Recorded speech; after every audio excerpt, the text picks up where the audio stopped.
My name is Sarah Huntley. I'm the Communications Coordinator.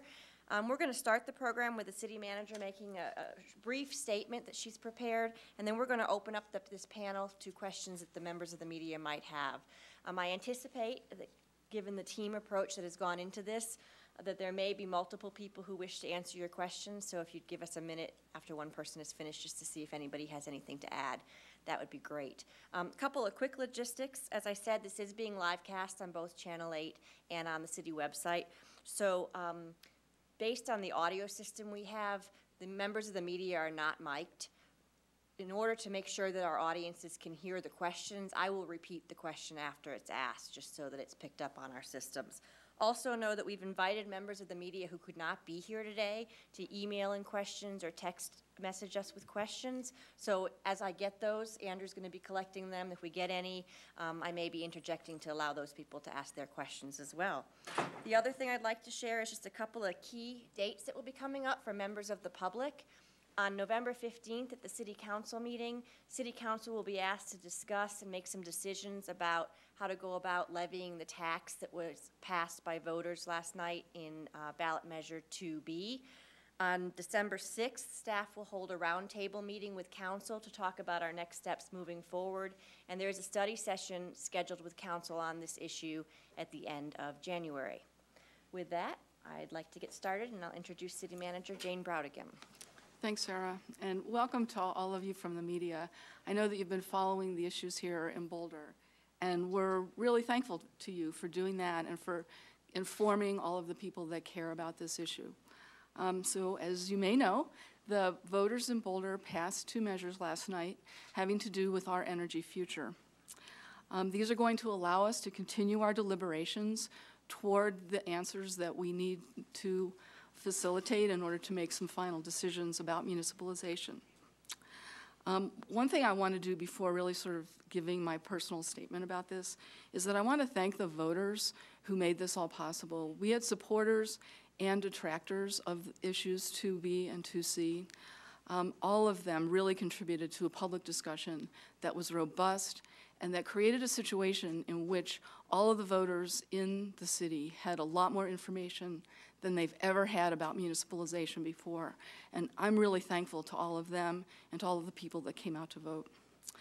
So you also may have noticed that in races around Colorado and elsewhere, voters were very conservative in terms of the authority and funding that they were willing to grant to municipalities. As a city manager, I say that I take the trust and the stewardship that our voters here in Boulder have placed in us with regard to our energy future very seriously. I recognize that there are differences of opinion in our community. The city is committed to addressing these and differences of opinion and approaching all future decisions in a deliberate, measured, and inclusive way. It is important to remember that this vote does not mean that municipalization is imminent. A decision about whether to form a local electric utility is 3 to 5 years off, and it has not yet been made. The passage of these measures will in fact allow us to do additional engineering and legal work so that we can get more information for our council to make an informed decision at some point in the future. And it will be only if customer rates would be comparable to those being offered by XL Energy at that time. The city, again, believes that it will take 3 to 5 years to determine this. And in the meantime, we know that XL will continue to provide electricity to its customers here in Boulder. We're really proud of the voters of our city for coming out, for learning about this and voting their conscience. And we are very proud and take the trust seriously so that we can move forward and do the right thing for our community. So we're happy to answer your questions. Sean? How much money does Boulder pay to XL, maybe on an annual basis? So how much money would Boulder get to keep as a result of this, and then determine how it's going to be spent in terms of energy use? So the question is, how much does Boulder customers pay to XL Energy on an annual basis, and in turn, how much revenue might a city utility be able to collect? And Jonathan knows the answer to that. So thanks. My name's Jonathan Cohen. I'm the Regional Sustainability Coordinator. It's an excellent question, and it's one of the questions that we set out to answer early on in our energy baseline analysis. And so that report is available online and lays out all of the rates, all of the revenue that Xcel gets from the city of Boulder. Right now, Xcel generates about, the city generates about $114 million for Xcel, but that's not profit, that's revenue, and profit is in the realm of $15 to $20 million annually. So I guess I also want to say that if we were to form an electric utility, the electric utility would not be a profit-making organization. It would be a government-owned utility, and so there really wouldn't be profits to be kept. We would be charging rates based upon our costs. And you haven't determined yet what the mix would be, right? That's what the engineering studies will determine. The question is whether we have determined the mix of energy sources we might have, or whether that's something to happen in the future. So when we talk about an energy portfolio, it is something that would be developed in a collaborative way with the community. Of course, we could talk about what type of energy we want to go after. What do we want that mix to look like? And those decisions will be based on the price for those energy sources at the time that we put out requests for proposals from wholesale energy providers. So we'll start the process of working with the community to say, what is the penetration, what is the amount of renewables we want in our energy supply, and then we can determine how much we're actually able to get from the wholesale market, and then see what impact that has on our prices. Have you determined market value by chance, or am I skipping ahead? We're going to answer media questions first, and then if we have time, we're happy to take questions from the public. Again, the portfolio will be determined at a later date, and that'll again will be determined by the price that's available out there and the portfolio that the community wants at the time. Do you start now buying infrastructure, or how do you do this? How do you start? The question is, what are our next immediate steps in terms of buying infrastructure? Tom. So, Tom. We have to figure out what the infrastructure is worth. From a legal standpoint, we have two things we need to do. We have to figure out, if we're going to buy the infrastructure, how much it's going to cost.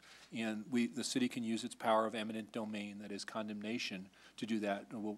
Under Colorado law, we have to start with a negotiation process with Xcel over that. We also have to determine whether or not there are any stranded costs. That's a proceeding in the Federal Energy Regulatory Commission in Washington, D.C. The city and Xcel have both made estimates of those, and we're far apart right now. So the initial steps will be to hire lawyers to figure out how far we can go and what the prices are going to be. Yes. Is this going to be a costly legal battle? I mean, Xcel already, the negotiations broke out in July. We were trying to work with them before. How costly will the legal battle get, and where is that money going to come from? Is that built into the tax, or is it coming from existing funding? The question is, how costly will the legal battle be, and where will that money come from? Yes. Is that enough? No. In terms of what we're talking about, it's a small percentage. We had our experts estimate it would cost about $1 million a year for the legal costs over a period of up to 5 years. In terms of a purchase of $150 to $200 million, that's a small percentage. It's a lot of money, and the plan is for that. That's why we asked for the tax money to pay that and other costs associated with developing the plan. Tom, in addition to the costs of the system that are yet to be determined, one of the reasons that this issue was sent to voters to begin with was because you needed to get voter permission to pursue becoming a municipal utility before you could get access to certain data from Xcel. Can you describe what types of data you're after and what the timeline is for obtaining it? The question is, what kind of data might the city be able to obtain now that there's a vote of the people, what the timeline and process would be for obtaining that data, and what specific data the city would like to have. We hired an expert to go out and figure out what Xcel has here and what it's worth. So every pole, every transformer, and every wire. And so we wanted to price that. We've done an estimate of that. We don't have access to Xcel's own records for what they paid to do that. And since the the way you calculate this is the replacement cost less depreciation. We need to figure out what they've got here, what it's worth, how they're depreciating it, and how to go forward from that. So that's a big piece. Now, Jonathan, do you want to talk about the other data, the load data that we've been sort of able to get but not completely? Yeah, so there's a variety of pieces of data that we believe will be really helpful as we start thinking about a transition plan. And what I mean by that is we've talked about how we would sever a local distribution system from the Excel system. The data that we'll use to inform that, of course, feeds right into the discussions that we've had over the past year about our load profile. What we need to start to understand is how we use electricity, where the hotspots are, the large loads are. That'll help us determine if there are particular areas that should be included in the severance or excluded from the severance. There's going to be discussions, of course, with some large customers about impacts, risks, and benefits of being within or outside of a severance. So additional data on our load is critical in order to make some of the decisions that we need. Now, the question earlier about our portfolio, we also need that data to inform the energy mix that we might consider and what's actually possible. So we'll need to start understanding again when the critical loads occur during the day so we can potentially see if types of renewables or other types of, say, baseload energy mesh nicely with our load profile. So again, more information on our load is absolutely critical in the decision making so we can begin this transition process. But now that you have the legal authority to get that information, do you know what the timeline is for expecting to get some of it back? The question is, do we now have the legal authority to get that data, and what's the timeline for getting it back? Well, the hope is that we can negotiate a good price with Excel without going through a court process. We will try to get data through an informal discovery process. We don't know how cooperative they will be. We hope not to have to file a condemnation action soon. If we do, then we'll do that through the normal legal discovery process. I have a follow-up question on that. So you have to try to negotiate before you can go into condemnation in Colorado. And what does that look like? We have a negotiation team, and they go to Excel and say we want to negotiate. And can Excel just say we don't, and then we go right to it? And if so, do we file it in district court in Colorado? What do we do? So the question is, can the city attorney elaborate a little bit more on the negotiation process, what it looks like, whether we can simply make a request to Excel and they can decide whether they're going to deny it or move forward? We have to make what's called a good faith offer, and that offer has some legal consequences. It has effect on what costs they can recover if we're too low or too high if they reject it. So we will have to come up with the assistance of counsel who do these things all the time rather than just a city attorney sitting here, come up with a number that's a good faith offer. And right now, Excel's number for the cost of the system was about 150 million, if I'm not mistaken. Our number was about 126. That part shouldn't be very difficult. The question is they have some objections to what else should be included, and then we'll have to figure that out. So my expectation in my dealings with Excel is that they'll handle this professionally and that we'll be able to work collaboratively. I'm not saying we'll come up with a thing, but I don't think they'll be impossible to deal with. They work with us. It just for business reasons we may not be able to come up to an answer. And then can you work out stranded costs in negotiation, or does that have to go through FERC? The question is, can you work out stranded costs through negotiation, or does it have to go through the FERC process? No, there's a similar requirement in the FERC process where you have to first you exchange letters, and then if you cannot through the letters come to an agreement, you're required to go through a mediation process. We've already had the exchange of letters with Excel, so we're prepared to go to the next step already. So we've started the negotiation process as required by FERC, and we will go through that. The mediation is handled through FERC. I think that's right. So you can't say how soon condemnation might happen because you don't know how long the negotiations. The question is, Condemnation will happen. Let's say they accept your good faith offer, right? Yeah. the question is whether we can say for sure that condemnation will happen and when. Yeah. And so the other part is it is in district court. The other part of that I didn't really answer very well was that the way it's structured in Colorado is there are consequences for not accepting a good faith offer. If there's a cost shifting mechanism, so if the offer's too low, one party can pay costs. Their recovery comes in less than the offer, they don't get the costs of going through the condemnation. So there's a consequence. It's structured to try to make people resolve this outside of court. Now, this is probably one of the bigger ones in Colorado history. So it's not going to be a very easy process. But no, to answer your question directly, we don't know when or if we're going to go to condemnation.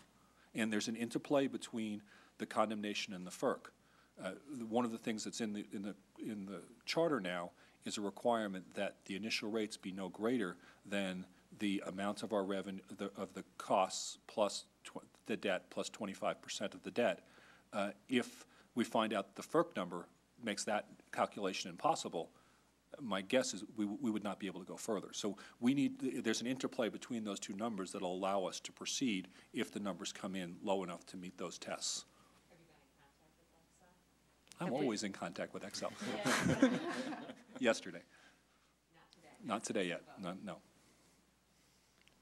Yes. If this does get too costly, you talk about off-ramps, can you elaborate on that?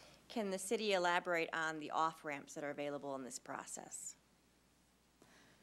So I'll talk a little bit about that. There are several different off-ramps. So the first thing that we're going to be working on is some of the more technical engineering kinds of matters, and we'll be learning what we think the cost might be to separate the system.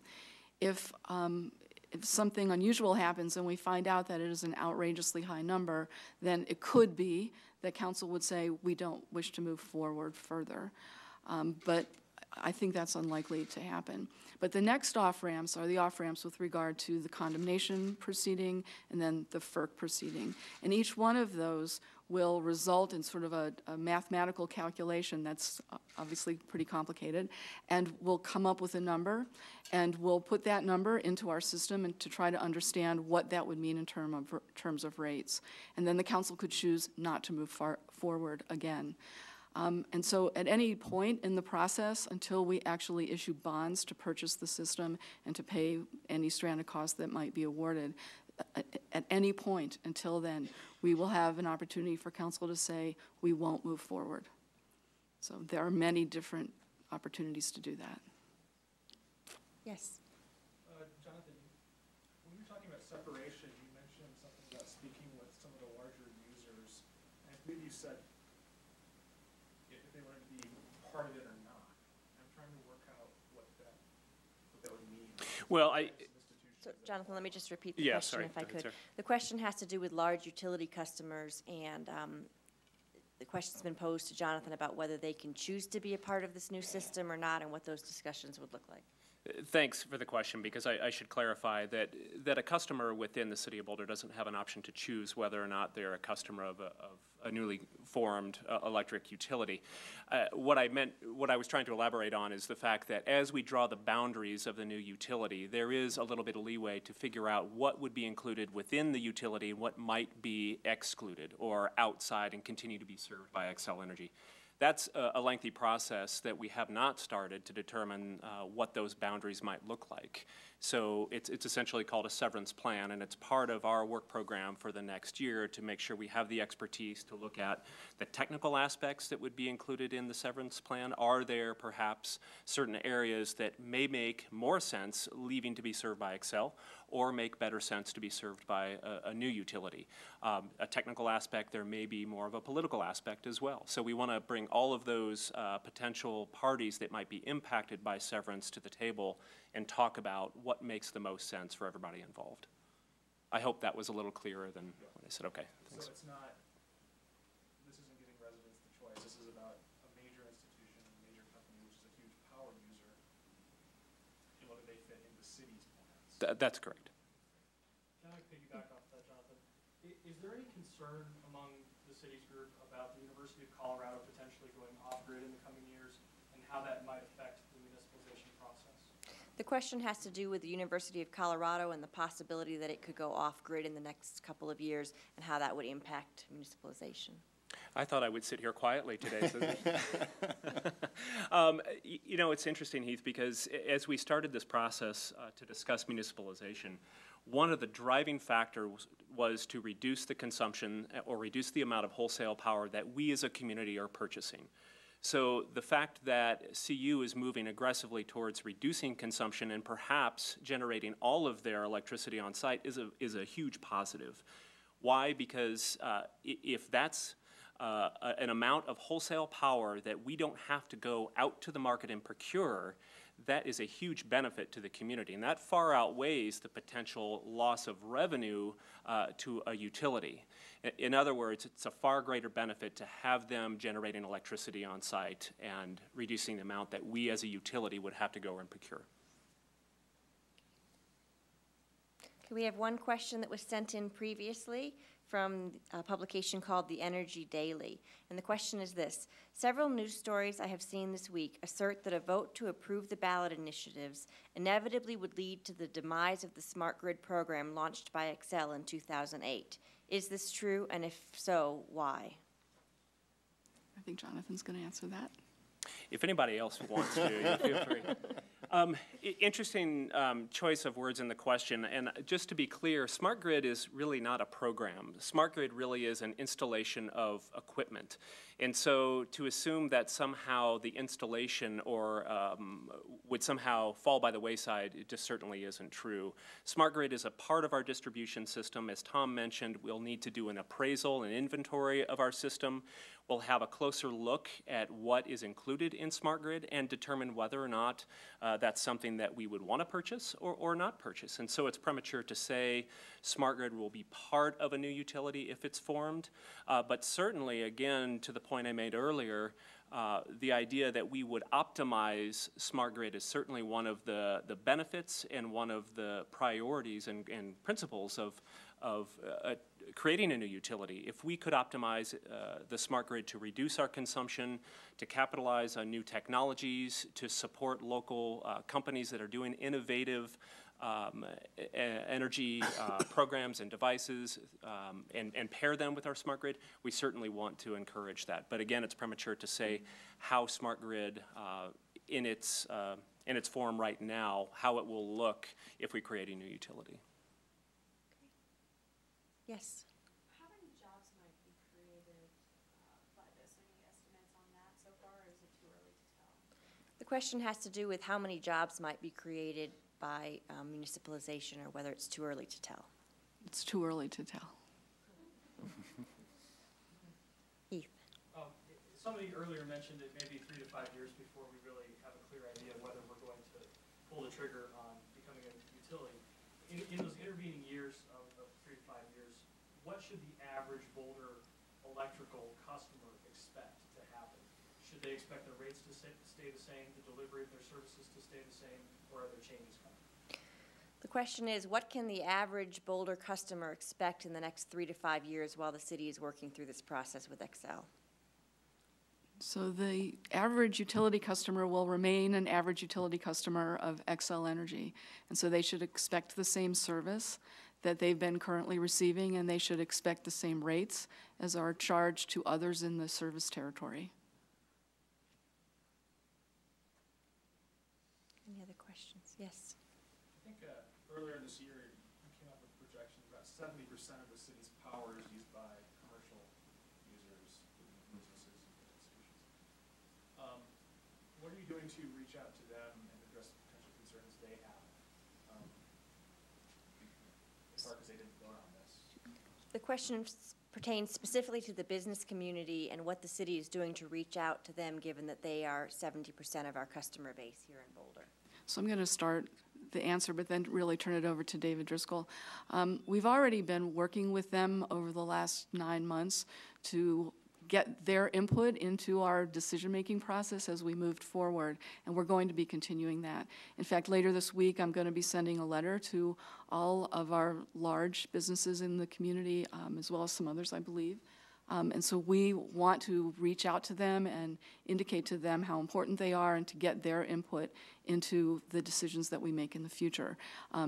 David Driscoll, who is our Executive Director of Community Planning and Sustainability and is really in charge of some of our economic vitality efforts in the city, has more to say. Well, I guess I'd start off by saying we certainly greatly value our business community, and there's probably no group within the city of Boulder that cares more about businesses in Boulder than the city of Boulder. And we will be reaching out to them and including them in the discussions as we go forward to understand their concerns, and also to explore opportunities that are created.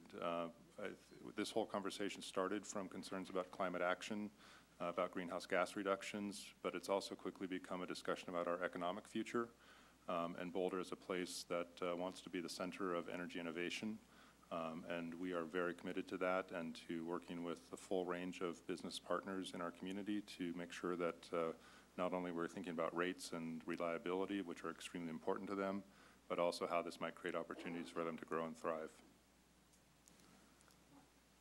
Why does the city think, and maybe you don't think this at this point, maybe this needs to be studied, but that it can do better in terms of renewable energy and greenhouse gases than XL is doing or will do in the future? So the question is, why does the city think that it can do better than XL has been able to do in terms of renewables? Well, I guess I'll respond. I guess it's not just the city, it's the community. I think our community is very passionate about clean energy, about climate change, about really coming to terms with the fact that we need to change our energy system. I think that the future of utilities is going to change whether we like it or not, that we're going to have to change our entire energy system. We've created our whole national economy on the availability of cheap fossil fuels. And that's changing. So whether you believe in climate change or not, you know that you need to start changing the system. The regulated monopoly system has served us well in delivering reliable electricity service, but I think it's challenging to really innovate and think about system change within that environment. It's set up to reduce risk-taking. And this is something where we're not going to take unreasonable risks, but I think we're going to have to really explore sort of innovative approaches to energy management and energy generation that we've not been doing in this country. So I don't think it's so much that we can do it better. I think that we can be a little more nimble at a smaller scale. We can make local decisions that are based on local priorities. And we will continue working with Xcel as a partner. They will continue being our natural gas provider.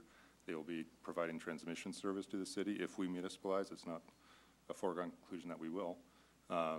So they'll continue to be a partner, but we'll hopefully through whatever process we end up implementing, have a lot more local control, local say, and being able to be a little more agile in a changing environment. May I add something?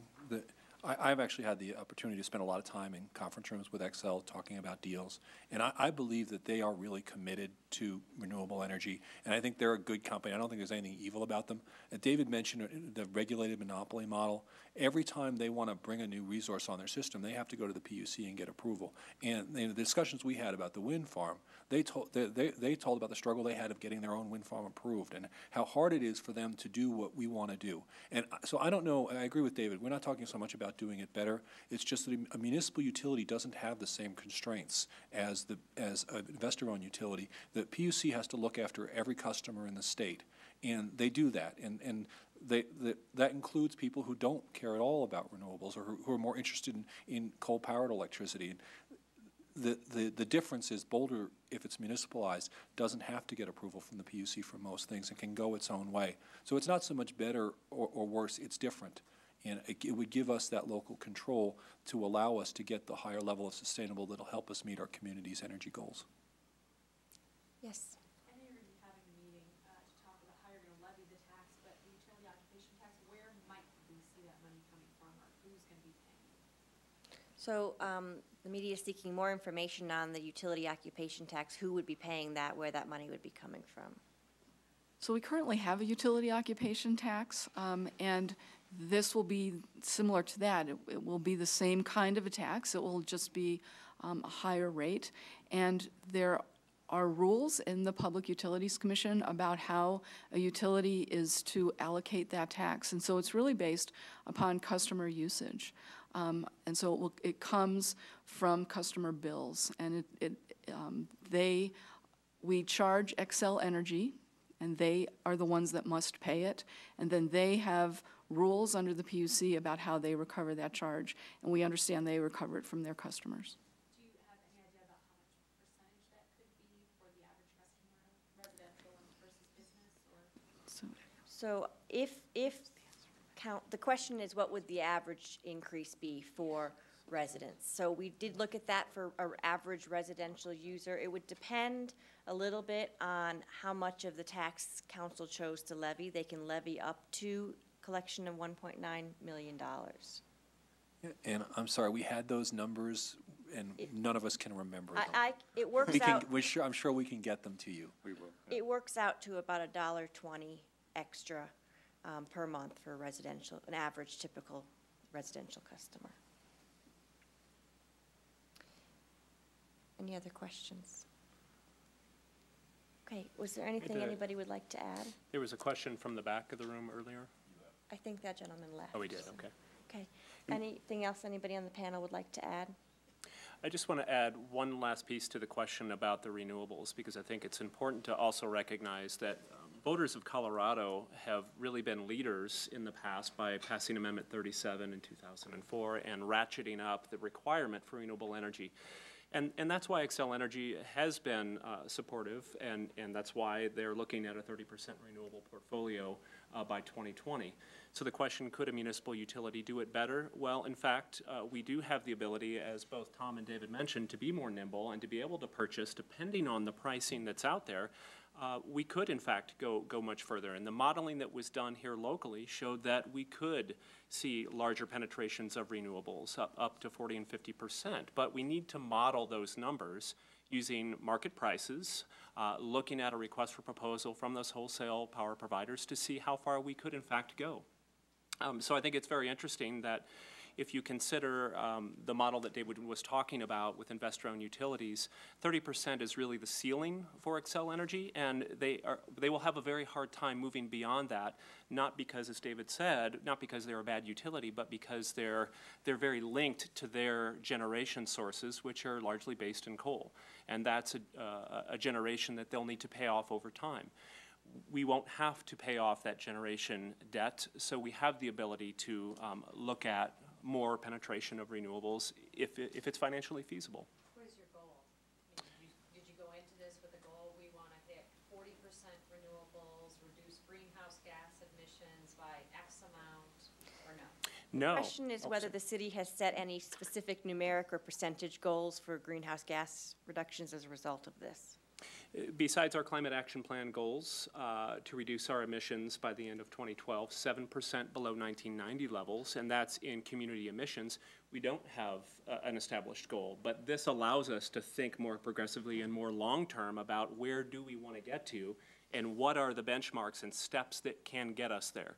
So again, we've been relying on our demand side strategies to achieve those goals. So just reducing consumption through efficiency and conservation. Now we'll be able to kind of add the other side of that coin, which is how do we reduce emissions through the carbon intensity of our source. And I'll just add on to that. I think it's less about a specific target, unlike the RPS. I think it's really about understanding that this is a long-term effort to change our energy supply and change where we get our energy, how we manage our energy.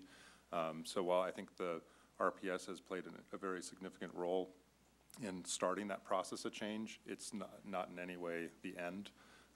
So I think we will probably be establishing some goals, but I think it's really important to understand this is an ongoing process that all of us are going to have to be engaged in. I'll just add just a thanks to the media who've covered this story over the last year, and this is the vote last night was a step in the process. It's not in any way, shape, or form the end of the process, and just hope that you'll continue to be engaged in communicating to the public what's going on, and these are complex issues that our commitment is to making sure this is transparent and that we're increasing people's literacy on these issues. So thanks very much for your help. Thanks for being here. Thank you.